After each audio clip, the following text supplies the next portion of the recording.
ngayon mga mamshi, andito kami, kasama ko yung asawa ng kapatid ni Dodong. Dati kasi siyang nagtatrabaho dito.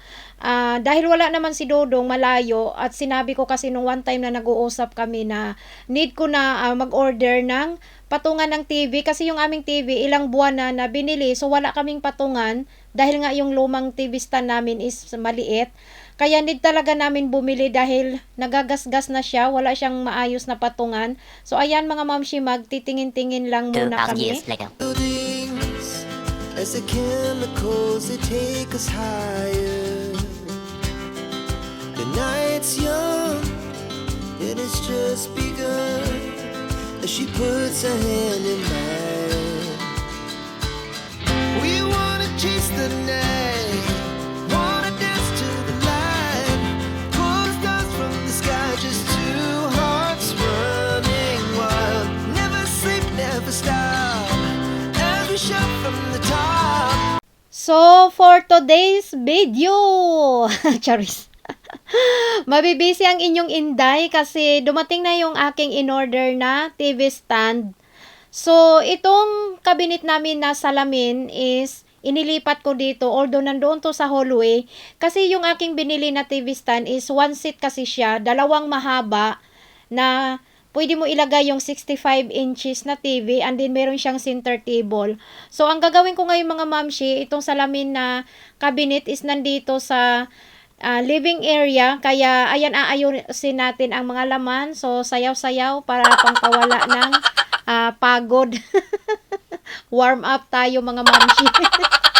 So ayan, inilipat ko siya dito, and then yung isang mahabang cabinet is doon ko ilalagay sa hallway kasi hindi na siya pwede pag dito sa living area dahil yung aming kainan is nandito din. So ang hirap mga mamshi pag maliit yung ating space, kailangan natin magiging creative or kailangan natin mag-isip kung paano natin mapagkasya na yung kaaya-aya naman siya tingnan.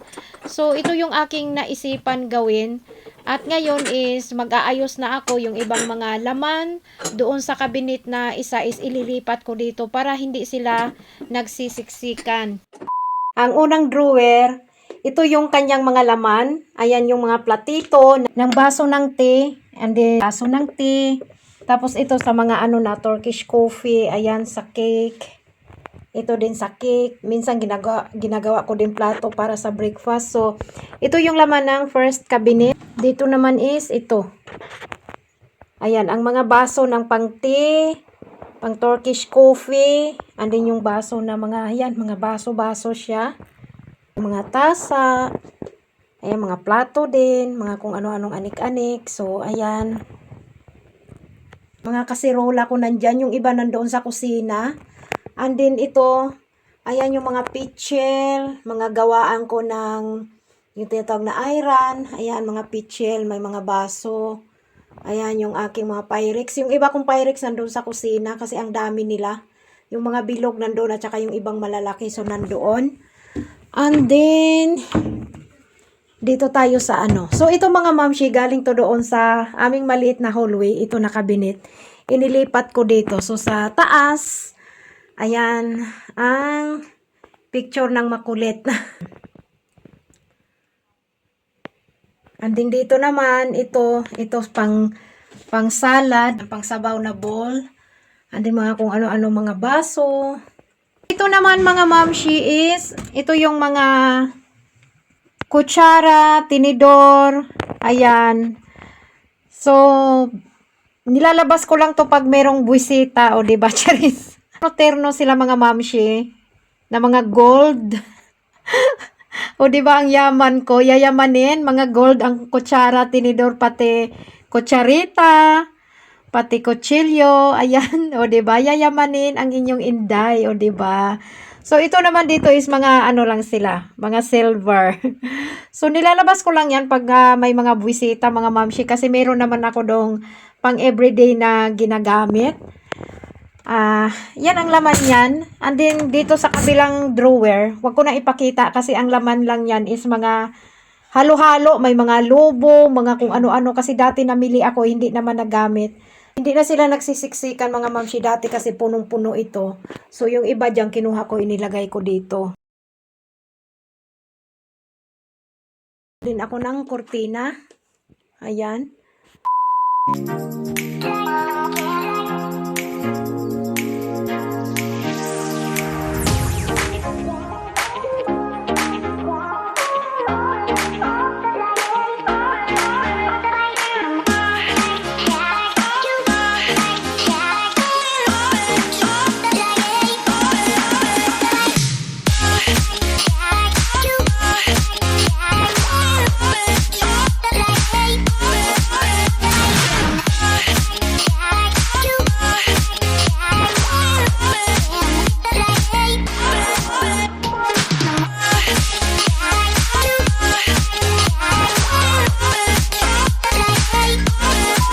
Hindi kasya doon sa aming living room. So, inilagay ko siya dito sa hallway. Dito dating yung namin, cabinet na babasagin. So, kinuha ko at dito ko inilagay itong isang mahaba.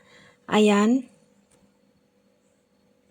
Ang laman naman nito mga mamshi. Ayan. Yung mga ko, abubot. Yung pang-straight ng buhok, pangkulot ng buhok. Dito empty pa, pero may ilalagay ako dyan. Yung dito naman is yung mga ganito. Pero marami pa akong ilalagay dito mga, hindi pa ako tapos talaga mag-ayos. So dito naman, ito lang din ang laman. Yung aking hair dryer. And then, ayan, yung pang gelatin, mga pang kurabiye, mga pang cookies. So yan ang laman. May aayusin pa talaga.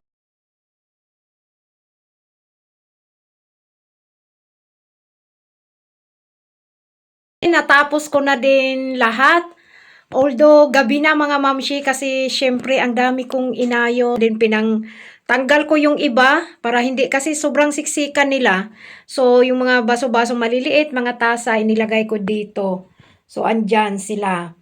At ito yung kanyang center table. So ayan, pinalagay ko yung mga libro ng anak ko. Ayan, nandyan para hindi nagkalat. And then nandyan yung binigay to ng tsuhin niya. Ayan, binigay ng kapatid ni Dodong. Yung isda, may isdang dalawa maliliit.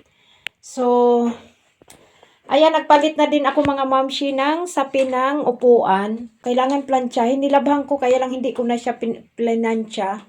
So, yung ating cover ng unan is hindi terno, but okay lang yan. So, bibili na lang tayo kung makaano tayo ng pera. Ito, tinanggal ko ang kanyang sapin. Nilabhan ko muna. Andin yung isa nito na single na sofa mga mamshi. Inilagay ko sa kwarto kasi wala na talagang space dito. So, ayan mga mamshi, ang ating final look ng ating living area. Ayan. Ayan ang misay. Binalik ko na dyan. So, yan.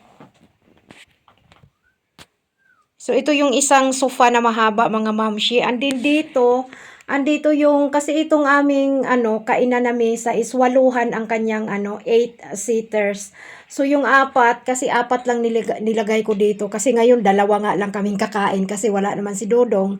So, 4 ang inilagay ko. Andin yung 4 doon ko nilagay kasi wala na talagang space.